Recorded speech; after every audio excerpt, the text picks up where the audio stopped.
Hi, welcome back to the channel of competitive Guruji.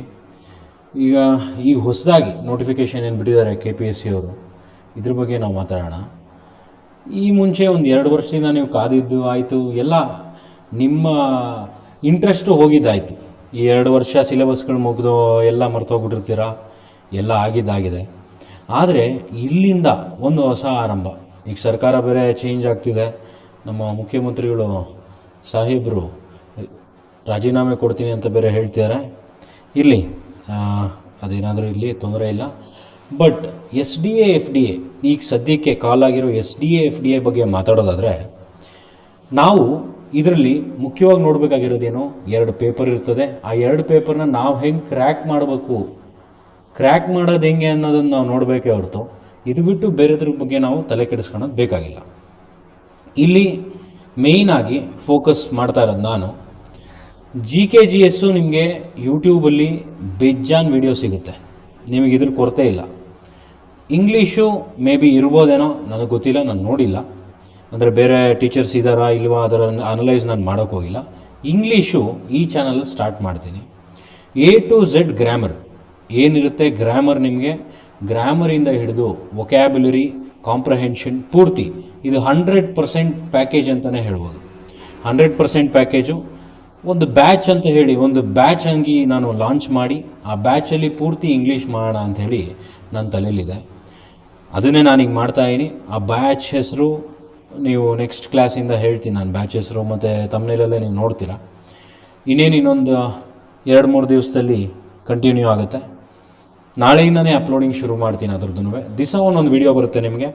Subject verb ಅಗ್ರಿಮೆಂಟಿಂದ ಏನು syllabus ಇದೆ, grammar syllabus ಇಂಗ್ಲೀಷ್ದು, subject verb ಅಗ್ರಿಮೆಂಟಿಂದ total ಇರೋ 10 grammar ನಿಮಗೆ ಬೇಕಾಗಿರೋದು 10 ಚಾಪ್ಟರ್ಸ್ ಇದೆ, ತುಂಬ ಇಂಪಾರ್ಟೆಂಟ್. ಆ 10 ಚಾಪ್ಟರ್ಸನ್ನು ಫಸ್ಟ್ ಕವರ್ ಮಾಡೋಣ. ಅದು ಕವರ್ ಮಾಡಿದ ನಂತರ ಈ ಯಾವುದು ವೊಕ್ಯಾಬ್ಯುಲರಿ ಪಾರ್ಟ್ ಇದೆಯಲ್ಲ, ವೊಕ್ಯಾಬ್ಯುಲರಿ ಪಾರ್ಟು ನಿಮಗೆ ಆಲ್ಫಾಬೆಟ್ A to Z ಸಂಪೂರ್ಣವಾಗಿ ನಮಗೆ ಬರೋದು ರಿಪೀಟ್ ವೊಕ್ಯಾಬ್ಯುಲರಿ ಬರ್ತದೆ. ಅಂದರೆ ಎಷ್ಟು ರಿಪೀಟ್ ಆಗಿರ್ತವೆ ಅಷ್ಟು ಬರ್ತದೆ. ಯಾವುದರಲ್ಲಿ? ಸೆಂಟ್ರಲ್ ಗೌರ್ನಮೆಂಟ್ ಎಕ್ಸಾಮ್ ಪೇಪರ್ಸ್ ತಗೊಂಡು. ಸೆಂಟ್ರಲ್ ಗೌರ್ಮೆಂಟ್ ಪೇಪರ್ಸ್ ಅಂದರೆ ಯಾವುದು? ನಿಮ್ಮ SSC ಎಕ್ಸಾಮ್ಸ್ ಆಗಲಿ, ಅಥವಾ ರೈಲ್ವೇಸ್ ಆಗಲಿ, ರೈಲ್ವೇಸ್ ಎಕ್ಸಾಮ್ಸ್ ಆಗಲಿ, RRB ಆಗಲಿ, RRB ಇನ್ನಿತರೆ ಎಕ್ಸಾಮ್ಸ್ಗಳು, ಸೆಂಟ್ರಲ್ ಗೌರ್ಮೆಂಟ್ ಎಕ್ಸಾಮ್ಸ್ ಏನಿದ್ದಾವೆ, ಈ ಎಲ್ಲ ಎಕ್ಸಾಮ್ಸನ್ನು ನಾವು ಅನಲೈಸ್ ಮಾಡಿ ನೀಟಾಗಿ ಒಂದೊಂದಾಗಿ ತಗೊಂಡು ವೊಕ್ಯಾಬ್ಯುಲರಿ ಪಾರ್ಟನ್ನು ಮುಗಿಸೋಣ. ವೊಕ್ಯಾಬ್ಯುಲರಿ ನಿಮ್ಗೆ ಹಾರ್ಡ್ಲಿ ಒಂದು 25 ಕ್ಲಾಸ್ ಬರ್ಬೋದು. 25 ಕ್ಲಾಸು. ಈ 25 ಕ್ಲಾಸಲ್ಲಿ ಯಾವುದು ಒಂದೂ ಸಹ ಈ 25 ಕ್ಲಾಸ್ ಹೊರಗೆ ಹೋಗಲ್ಲ. ಅರ್ಥ ಆಯ್ತಾ? ಈ 25 ಕ್ಲಾಸಲ್ಲೇ ಇರುತ್ತೆ ಪ್ರತಿಯೊಂದು ನಿಮಗೆ ಬರೋ ಪೇಪರಲ್ಲಿ. ಈ 25 ಕ್ಲಾಸಲ್ಲಿ ಏನು, ಆಲ್ಫಾಬೆಟ್ A ಇಂದ ಸ್ಟಾರ್ಟ್ ಮಾಡ್ತೀನಿ. ಆಲ್ಫಾಬೆಟ್ A ಇಂದ ಸ್ಟಾರ್ಟ್ ಮಾಡಿದ್ರೆ B, C, D, E, F till Z ವರೆಗೂ ಪೂರ್ತಿ ಮುಗಿಸೋಣ. ಇದೇನಿದು? Vocabulary part, vocabulary. ಓಕೆ, ಈ ವೊಕ್ಯಾಬ್ಯುಲರಿ ಪಾರ್ಟ್ ಮುಗಿಸಿದ್ರೆ ನೀವು ಇದಾದಮೇಲೆ ಗ್ರಾಮರ್ ತೊಗೊಳ್ಳೋಣ. ಅಥವಾ ಫಸ್ಟ್ ಗ್ರಾಮರ್ ಮಾಡಿಬಿಟ್ಟು ಅದಾದಮೇಲೆ ವೊಕ್ಯಾಬ್ಯುಲರಿ ಮಾಡೋಣ. ಫಸ್ಟ್ ಗ್ರಾಮರ್ ಮಾಡೋಣ ಬಿಡಿ.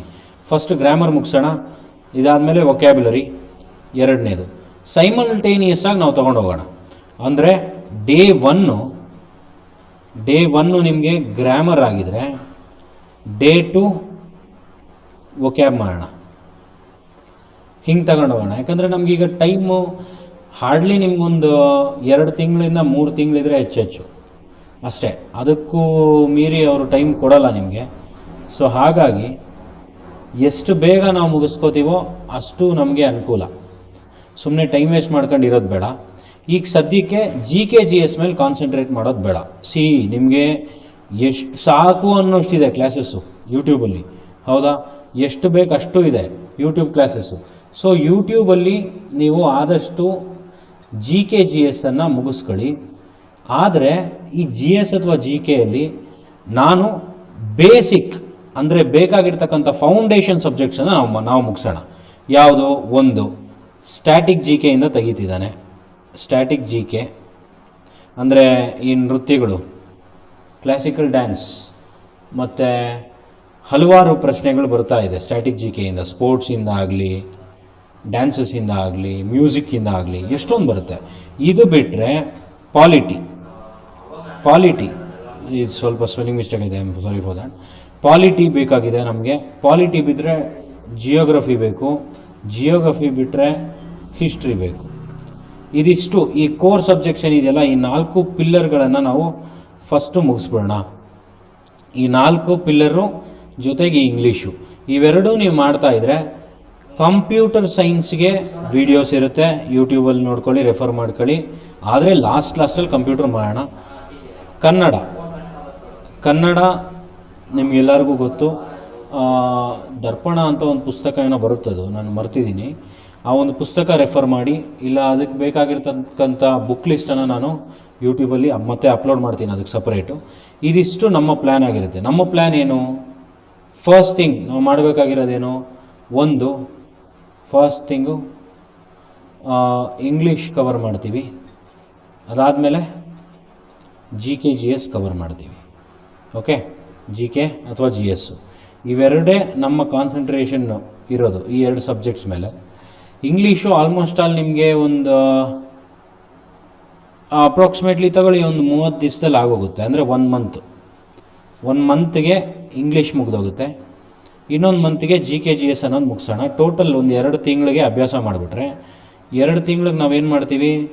ಸಿಲೆಬಸ್ಸನ್ನು ಕಂಪ್ಲೀಟ್ ಮಾಡ್ತೀವಿ. ಸಿಲೆಬಸ್ ಕಂಪ್ಲೀಟ್ ಮಾಡಿದ್ರೆ ಅದಾದಮೇಲೆ ಇನ್ನು ಉಳಿದಿರೋ ನಾವು 3 ತಿಂಗಳು ಪ್ಲ್ಯಾನ್ ಇಟ್ಕೊಂಡ್ರೆ ಸಾಕು. ಎಕ್ಸಾಮು ಒಂದು 3 ತಿಂಗಳಲ್ಲಿ ಆಗುತ್ತೆ ಅನ್ನೋ ಎಕ್ಸ್ಪೆಕ್ಟೇಷನ್ ಇಟ್ಕೊಂಡೇ ಓದಿ. ಈ 2 ತಿಂಗಳಲ್ಲಿ ಸಿಲೆಬಸ್ ಏನಾದರೂ ನೀವು ಮುಗಿಸ್ಬಿಟ್ರಿ ಅಂದರೆ ಈ ಲಾಸ್ಟ್ ಉಳಿದಿರೋ 1 ತಿಂಗಳೇನಿದೆಯಲ್ಲ, ಇದು ನಿಮ್ಮ ರಿವಿಷನ್ ಪೀರಿಯಡ್ಗೆ ಆಗುತ್ತೆ. ರಿವಿಷನ್ ಮಾಡ್ಕೊಳ್ಳೋದಕ್ಕೆ 1 ತಿಂಗಳು ರಿವಿಷನ್ ಮಾಡಿ, ಮಿಕ್ಕಿದ್ದು ತಿಂಗಳುಗಳು ಎಕ್ಸ್ಟೆಂಡ್ ಆಯಿತು ಅಂದರೆ ನೀವು ರಿವಿಷನ್ ಮಾಡ್ಕೋತಾ ಹೋಗ್ತಾ ಇರ್ಬೋದು. ಇದಕ್ಕೆ ಸಂಬಂಧಪಟ್ಟ ಹಾಗೆ ಹೇಗೆ ಅಂದರೆ ಎಕ್ಸಾಮ್ ಪ್ಯಾಟ್ರನ್ ಹೇಗಿರುತ್ತೆ, ಸಿಲೆಬಸ್ ಏನಿದೆ, ಇವೆಲ್ಲ ನಾನು ಹೇಳಬೇಕಾಗಿಲ್ಲ, ಇದು ಆಲ್ರೆಡಿ ನಿಮಗೆ ಗೊತ್ತಿರುತ್ತೆ. ಹೊಸಬ್ರು ಯಾರಾದರೂ ಇದ್ದರೆ ಹೊಸಬ್ರಿಗೆ ನಾನು ಸಪ್ರೇಟ್ ವಿಡಿಯೋ ಮಾಡ್ತೀನಿ ಮತ್ತೊಂದು. ಇದು ಏನು ನಮ್ಮ ಒಂದು ಕ್ಲಾಸ್ನ ಡೀಟೇಲಿಂಗ್ ಕೊಡೋದಕ್ಕೆ ಮಾತ್ರ ನಾನಿಲ್ಲಿ ಈ ಕ್ಲಾಸ್ ಮಾಡಿರೋದು. ಇಲ್ಲೇ ಮುಗಿಸೋಣ ಸಾಕು, ಇಷ್ಟೇ. ನಾವು ಮಾಡ್ತಾ ಇರೋದೇನು, ಇಂಗ್ಲೀಷ್ ಮೇಲೆ ಕಾನ್ಸಂಟ್ರೇಟ್ ಮಾಡ್ತಾ ಇದ್ದೀವಿ, ಮತ್ತು ಜನರಲ್ ನಾಲೆಡ್ಜು ಅಥವಾ ಜನರಲ್ ಸ್ಟಡೀಸ್ ಮೇಲೆ ನಾವು ಕಾನ್ಸಂಟ್ರೇಟ್ ಮಾಡ್ತಾ ಇದ್ದೀವಿ. ಇಂಗ್ಲೀಷ್ ತುಂಬ ಇಂಪಾರ್ಟೆಂಟು. ಮಾರ್ಕ್ಸು ಅದರಲ್ಲೇ ಹಲವಾರು ಮಕ್ಕಳು, ನಮ್ಮ ಕನ್ನಡದ ಮಕ್ಕಳಿಗೆ ಹಲವಾರು ಅಲ್ಲೇ ಮಾರ್ಕ್ಸ್ ಹೋಗುತ್ತೆ ಅಂತ ನಾನು ಭಾವಿಸ್ತೀನಿ. ಯಾರಿಗೂ ಇದು ಅವಮಾನ ಮಾಡೋದಕ್ಕಂತಲ್ಲ, ಇದು ಬೇಸಿಕ್ಕಾಗಿ ಇರೋದು, that's A fact, right? So ಆ ಫ್ಯಾಕ್ಟನ್ನು ನಾವು, ಆ ಮಿತ್ತನ್ನು ಬ್ರೇಕ್ ಮಾಡಿ ಇಂಗ್ಲೀಷಲ್ಲಿ ಒಳ್ಳೆ ಮಾರ್ಕ್ಸ್ ತಂದು ಕೊಡ್ತಕ್ಕಂಥ ಜವಾಬ್ದಾರಿ ನಂದು. ನೀವು ಓದಬೇಕಷ್ಟೆ. ಪ್ರತಿ ಕ್ಲಾಸ್ ಅಟೆಂಡ್ ಮಾಡಿ, ಒಂದೊಂದಾಗಿ ಓದಿದ ಮೇಲೆ ನಿಮಗೆ ಒಂದು ಐಡಿಯಾ ಬರುತ್ತೆ. ಇಷ್ಟು ಬಿಟ್ಟರೆ ಇನ್ನೇನೂ ಇಲ್ಲ. ಇಷ್ಟಕ್ಕೆ ಈ ಕ್ಲಾಸನ್ನು ಮುಗಿಸೋಣ. ಇದು ಬಿಟ್ಟು ಇನ್ನು ಎಕ್ಸ್ಟೆನ್ಷನ್ ಏನಾದರೂ ನಿಮಗೆ ಬೇಕಾಗಿದ್ದರೆ ಕಮೆಂಟ್ ಸೆಕ್ಷನಲ್ಲಿ ತಿಳಿಸಿ, ಅದರ ಮೇಲೆ ನಾನು ಯೋಚನೆ ಮಾಡ್ತೀನಿ. ಈಗ ಇಂಗ್ಲೀಷ್ ಕ್ಲಾಸು ಒಂದೊಂದಾಗಿ ಅಪ್ಲೋಡ್ ಮಾಡ್ತೀನಿ. ಗೋ ಥ್ರೂ ಇಟ್, ಎಂಜಾಯ್ ಮಾಡಿ, ಆದಷ್ಟು ಸೆಷನ್ಸ್ನ ನೋಡಿ. ಇಂಗ್ಲೀಷು ಅಂದರೆ ಬರೀ ಇಂಗ್ಲೀಷಲ್ಲೇ ಇರಲ್ಲ, ಕನ್ನಡದಲ್ಲಿ ಮಾಡ್ತೀನಿ ನಾನು ಇಂಗ್ಲೀಷನ್ನು. ಅರ್ಥ ಆಯ್ತಾ? English will be taught in Kannada, not only in English, you learn it in Kannada. ಅದನ್ನು ನಾನು ಹೇಳ್ತಾ ಇರೋದು. ಓಕೆ, ಇಲ್ಲಿಗೆ ನಾವು ಕ್ಲಾಸನ್ನು ನಿಲ್ಲಿಸೋಣ. Thank you so much.